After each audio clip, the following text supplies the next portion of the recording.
I'd like to take a few minutes and speak with you about a new addition to the teachings, which will be my own weekly YouTube show called The World According to Chris.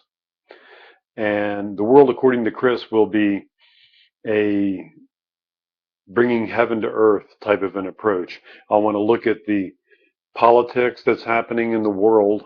I want to look at the environmental changes, global cooling, global warming, climate change, what's happening in our solar system according to NASA and other scientific resources we have around the world. What's happening in people's lives?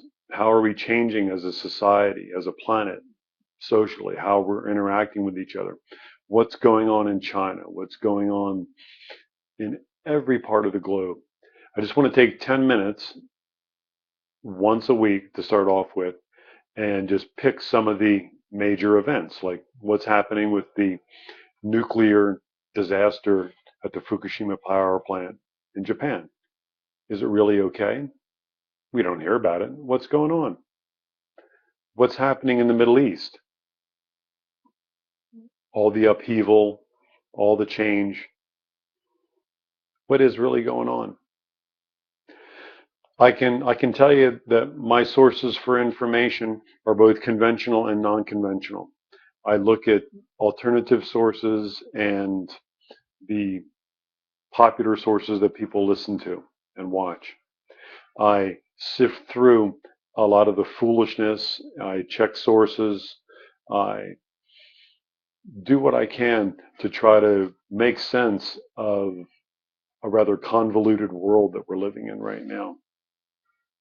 And my point for wanting to bring this out is that many people within the teachings, within the mystery schools and my classes, say that they can't stand watching the news. They can't stand looking at it, thinking about it. They don't want to read about it. They just don't want to deal with it. And to me, that's kind of like putting the ostrich putting his head in the sand and your butt's up in the air and you think nobody can see you.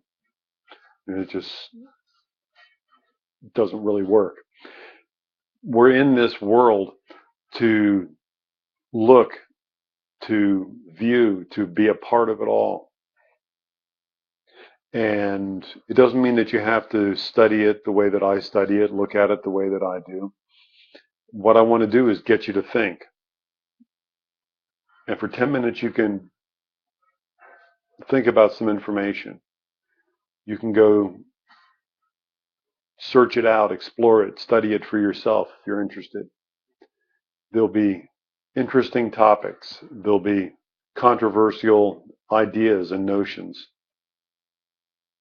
We're in a time of great change, great upheaval, and we're birthing something new and wondrous,